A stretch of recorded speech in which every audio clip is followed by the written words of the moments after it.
그렇게 보고 싶습니다. 오늘날 부흥사님들이 어떤 분들을 부흥사님으로 모십니까? 어떤 능력받은 부흥사님, 또 많이 공부해서 어떤 전문적인 어떤 면에 무엇을 가진 석학 혹은 특별한 인생의 기적적인 삶을 체험한 어떤 강사님들을 모시고, 어떤 면에서 또 대교회 목사님들을 모셔서 부흥회하는 부흥회 강사를 모시는 경우가 있지요. 대교회 목사님이라고 하는 분들의 설교도 제가 들어보면서, 이 사이에 좀 들어보면서 느끼는 것이 있습니다. 첫째로는 이분들이 복음주의인지 개혁주의인지 구분이 안 되고, 두 번째로는 그분들이 요즘 현대 설교의 방향의 흐름을 가만히 보니까 거의 사람들의 감성을 터치하는 데 많이 초점을 두고 있는 모습을 볼 수가 있습니다. 그런데 여러분, 이런 부흥사님들을 모셔서 부흥회를 하는데, 오늘날은 왜 초대교회와 같은 회개 역사가 상실되었을까? 우리가 과거를 거울 삼아보니 이 시대에 필요한 부흥 강사님들을 어떤 분이어야 될까 참 우리가 고민합니다. 저도 총회에서 일을 해서 총회장까지 마쳤습니다마는 총회 많은 일을 해봤어요. 근데 한 가지, 총회를 너무 깊이 기웃거리다가는 부흥사가 타락되기 쉬운 것이 총회도 되겠다는 생각이 듭디다요. 너무 깊이 거기에 올인하다 보니까 이상한 데 사람들이 관심 갖고 어떤 자신의 영성을 잊어버릴 수도 있겠다는 생각을 제가 가져봤습니다만은, 우리 부흥회 강사는 자신이 먼저 진정 하나님 앞에 회개하고 거듭나고 진짜 하나님이 붙들어 쓰는 종의 반열에 우리가 세워지지 않으면 안 된다라고 하는 것입니다. 여러분, 우리가 보세요. 우리가 살아가고 있는 사회는 모든 분야에서 놀랍게 변화되고 앞으로도 엄청난 변화를 가져올 것입니다. 이 사회가 변화돼요. 그러다 보니까 교회도 이 사회에 의해서 변화가 되잖아요. 전에는 다 성경 찬송 보고 드리던 예배가 이제는 스크린 보고 예배 드리고요. 또 전에는 우리가 페이퍼로 된 주보를 모아가지고 오면은 또 그걸 이렇게 책으로 만들어 교인들에게 주기도 하고 그랬는데, 요즘에는 집에다가 주보를 모아두는 교인이 몇 사람이 있을까요? 거의가 한 번 보고 버리는 주보죠. 그러니까 요즘엔 또 주보가 뭘로 나오냐? 모바일 주보로 나오더라고요. 그래서 스마트폰의 주보를 한번 저장시켜 놓으면은 몇 년이 지나도 스마트폰 속에 계속 저장되어 있으니까 몇 년 전에 자료도 찾아볼 수 있는 이점은 있겠더라고요. 그리고 요즘에는 또 교회도 교인들이 올 때, 새 가족이 올 때 그냥 옵니까?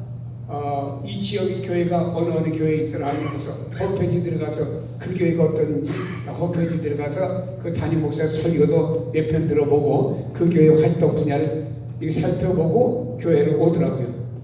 제가 왜 그러냐면, 교인들이 등록하면 물어봐요. 당신은 우리 교회를 알지 못하는 거리에 있는 사람인데 어떻게 우리 교회를 알고 왔느냐 물어보면은 홈페이지 들어가서 보고 알았다 이거예요. 그래서 이제 또 홈페이지 또 신경 써야 되겠구나.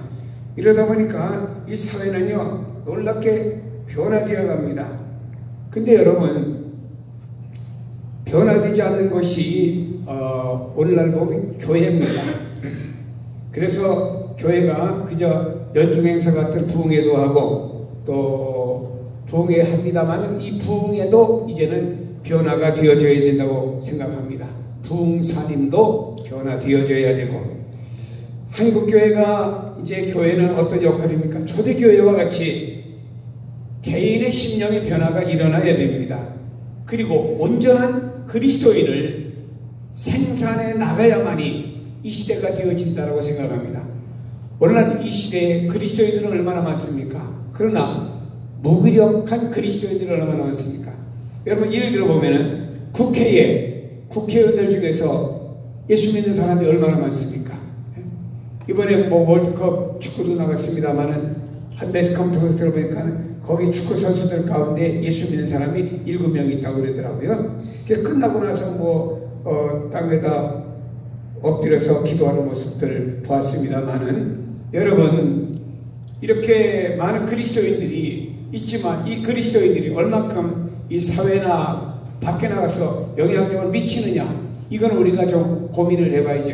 여러분, 교회에 다양한 사람들이 있을 수 있어요. 법관도 있고 교사도 있고 교수도 있고 의사도 있고 다양한 사람들이 있을 수도 있습니다. 그들이 얼마나 영향력을 미치느냐는 우리가 한번 생각해보고, 그들이 진정 회개하고 온전한 그리스도인으로 세워지지 않으면 안 된다, 이 말이죠. 제가 아는 의사가 있습니다. 예수 잘 믿는 의사예요. 이분은 의사인지 전도사인지 구분이 안 돼요. 병원에 가면 일단 붙잡고 전도부터 하는 거예요, 치료하기 전에. 그래서 이분은 참 제가 볼 때, 아이고, 우리 교회에 어떤 장로님이 전도하는 것보다 더 많이 전도하겠다 생각이 듭니다만은, 이런 우리 그리스도인들을 재생산해 나가지 않으면 안 된다고 하는 것입니다. 이제 부흥사님들은 교인들을 조직적으로 동원하고 대중을 상대로 하는 연애적인 카리스마의 모습을 벗어버리고, 환자 한 사람 한 사람을 대하는 자상한 의사처럼 자리매김에 들어가지 않으면 안 된다. 이제 목회적인 얘기도 겸해서 얘기입니다. 그래서 우리는 이렇게 한 사람 한 사람의 신령을 살리는 부흥사가 되어줘야 됩니다.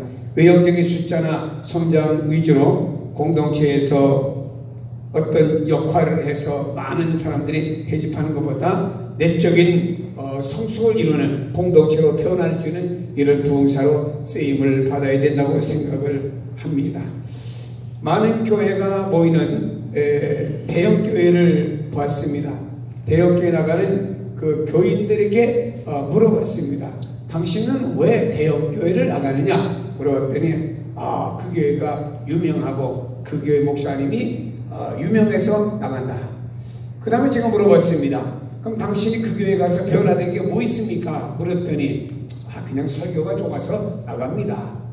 내가 그분의 얘기를 통해서 느끼는 게 뭐냐면, 그분에게 아무런 변화가 없이 그냥 대형교회라고 하는 교회에 멤버십을 가지고 나가는 것에 지나지 않는다는 것을 느껴보았습니다.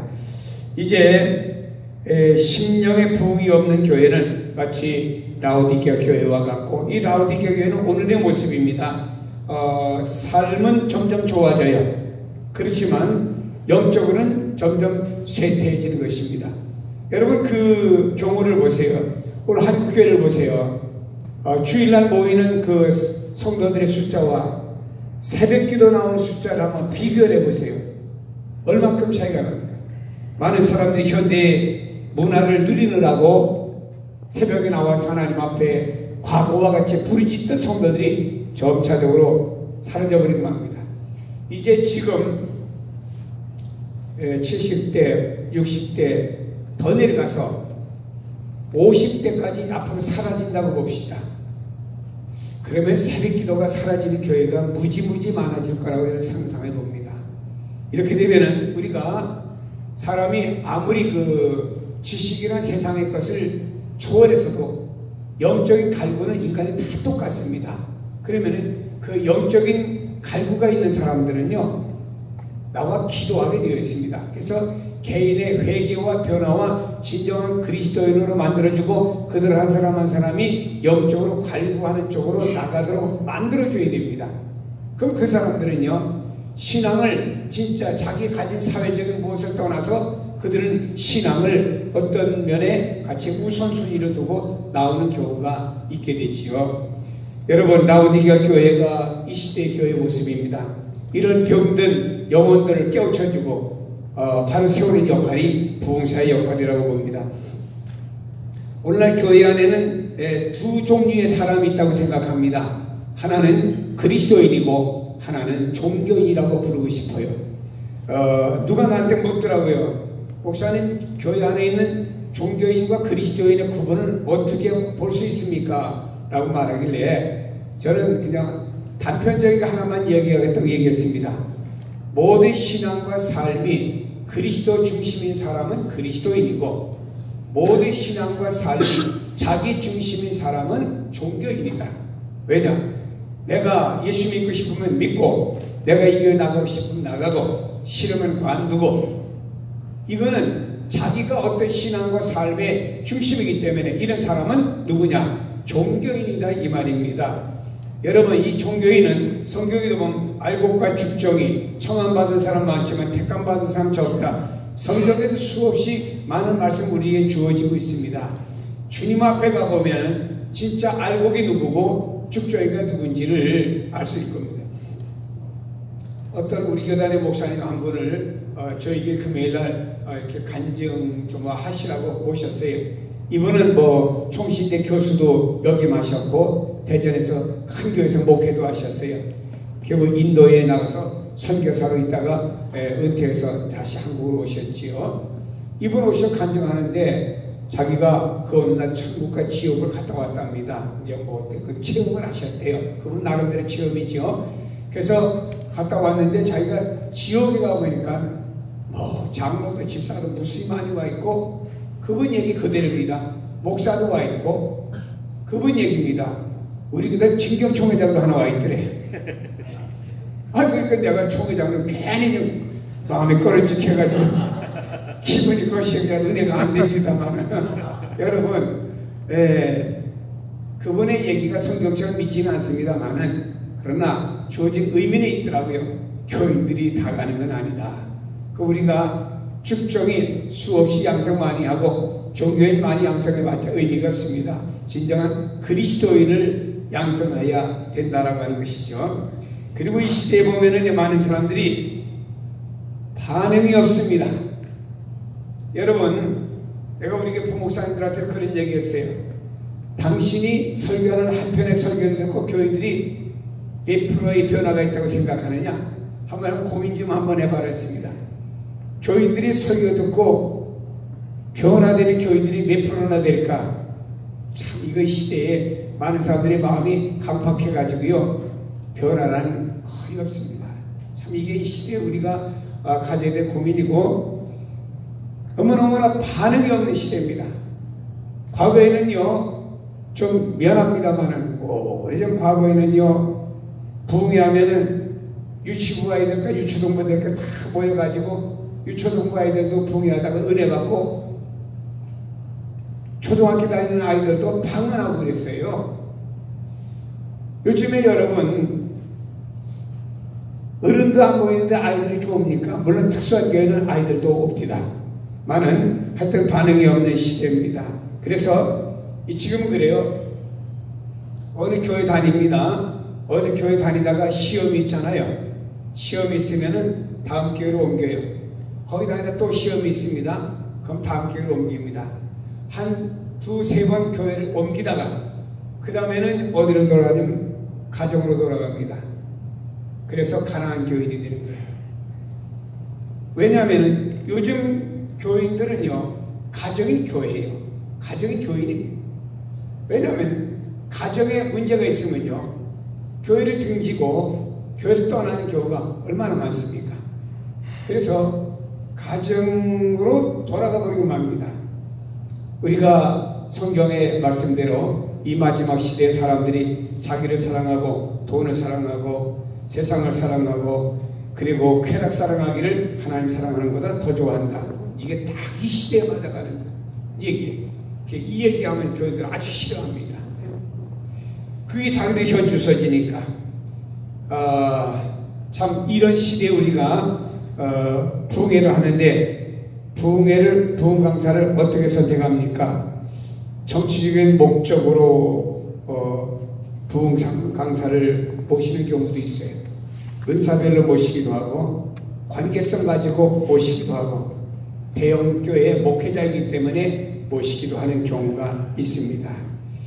이제 우리가 부흥회를 하기는 하고 나가야 되는데 어떤 부흥회가 되어야 될까? 성도들의 신앙 성숙을 가져다주는 부흥회, 교회를 성장케 만들어주는 부흥회. 과거에는 부흥회하고는 교회가 부흥됐잖아요. 또 사회적인 책임을 갖도록 만들어주는 성도들을 양성하는 부흥회, 그리고 신학적인 정립을 새롭게 하는 부흥회가 되어야 됩니다. 요즘에는 교파관념이 이거 아주 무너지다 보니까요 이제 장로교가 힘을 못 써버립니다. 예? 특별히 우리 교단 같은 경우는 개혁주의 신앙이 얼마나 강합니까? 근데 이게 힘을 잊어버립니다. 그러나 우리는 분명히 신학적인 사고 안에서 이 모든 것이 이루어져야 됩니다. 우리 교단 교회도 가보면은 복음주의적인 교회가 너무 많아요. 그러나 우리는 분명히 우리 신학의 색깔을 가지고 있어야 됩니다. 그리고 부흥에는 분명한 목적이 있고 성경 중심이어야 되고 진정한 회개를 통해서 건전한 신앙 성숙의 삶으로 나가는 변화를 주어야 됩니다. 그리고 중요한 것은 개교의 유익을 줘야 됩니다. 오늘 읽은 말씀을 제가 간단히 설명하고 마치겠습니다. 하나님께서 에스겔에게 두 가지 문제를 주었습니다. 하나는 뭐냐면은 어느 성이 있는데 그 성을 지키는 군사들도 있고 그 성 안에는 국민들도 삽니다. 근데 이 성에는요 외부로부터 적군이 침략해 온 것을 막기 위해서 이 성에다가 파수꾼, 나팔을 잘 부는 파수꾼을 돈 주고 채용해 가지고 밖에 어떤 변화가 있을 때 나팔을 불도록 이렇게 만든, 여기서 파수꾼을 세워놨습니다. 하나님이 이렇게 질문을 에스겔에게 했습니다. 에스겔아, 여기 파수꾼이 밖에서 누가 침입해 오는데 그 사실을 이 성 안의 사람이 알리려고 나팔을 불었다. 그러나 성에 있는 사람이 준비하지 않고 전쟁하지 않고 도망갈 준비하지 않고 있다가 멸망을 받았다. 이때 파수꾼에게 책임이 있느냐 없느냐 라고 물었을 때 하나님께서는 책임이 없다 라고 말했습니다. 두 번째로는요, 하나님께서 이 파수꾼이 여기 서가지고 적군이 오는 걸 보면서도 나팔을 불지 않았습니다. 이유는 이미 이 성에 있는 군사들과 이 성에 있는 모든 사람들의 성향을 알기 때문에 자기가 나팔을 불어도 성에 있는 사람들이 어떤 대안책을 세우지 않을 것을 알았기 때문에 나팔을 부나 안 부나 상황은 똑같기 때문에 나팔을 안 불었습니다. 하나님께서 이 책임이 여기 있는 그 나팔을 부는 파수꾼에게 책임이 있느냐 없느냐 물었을 때 하나님께서는요 말씀하셨습니다. 파수꾼을 반드시 죽이라고 그랬습니다. 자, 우리는 똑같은 상황인데 무엇이냐, 반응이 있든 없든지 간에 파수꾼의 그 역할은 나팔을 불어야 된다라고 하는 것입니다. 여러분, 우리가 참 부흥에 가면은 우리가 복음을 전해서 효과가 있을 수도 있고 없을 수도 있습니다. 그러나 사람이 많을 수도 있고 적을 수도 있습니다. 그러나 우리는 어디 가든지 복음의 나팔을 불어야 됩니다. 이게 부흥사들의 사명이라고 하는 것입니다. 부흥에 나갔는데 요즘에는 이런 분이 없겠지요. 그게 얼마나 모입니까? 물어보고 많이 모인다면 가고, 적게 모인다면 그 주간에 내가 미리 선약이 돼 미안하다고 이렇게 회피하는 부흥사님들 안 계시겠지요. 제가 어느 부흥회를 한창 많이 나갈 때 일주일에 2번씩 나갔는데 어느 전목적교회 가보니까 교회 이름만 알고 갔더니 교인 8명 모였더라고요. 이 교인들 데리고 며칠 부흥회에 데리고 보니까 진짜 좀 딱하긴 딱하더라고요. 그래도 또 하나님 보내주신 줄 알고 집회하니까 그 중에 또 몇 사람이 은혜를 받더라고요. 그럼 하나가 1000이 되고 하나가 만이 될 수도 있지 않습니까? 그렇기 때문에 우리는 전하는 역할을 해야 되는 것이고요. 요즘 그런 분은 없겠습니다만 또 사례 얼마나 줍니까? 또 묻는 분도 옛날에 있었답니다.